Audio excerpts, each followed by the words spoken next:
igihe umuntu ategereza igihe cyiza, agategereza ko ibintu bihinduka cyangwa agategereza ko ubwoba bushira. Ariko se ni ryari uzamenya ko igihe cyo gutangira kigeze? Ese utegereje iki? Abantu benshi bafite inzozi, bafite ibitekerezo, ndetse bafite n'ubushobozi, ariko hari ikintu kimwe kibabuza gutangira: gutegereza.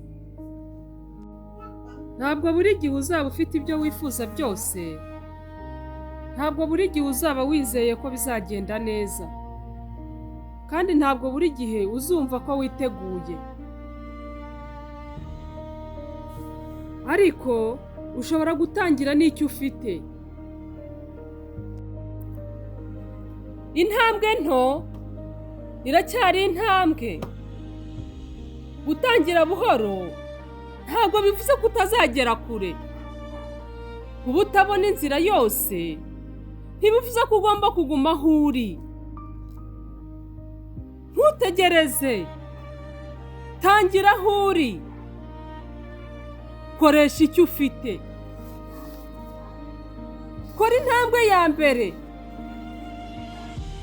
kuko ikintu kimwe utegereje gusa ni wowe ubwawe. Tangira. Niba ukiriho none, urugendo rwawe ntirurarangira. Tangira, ntutegereze.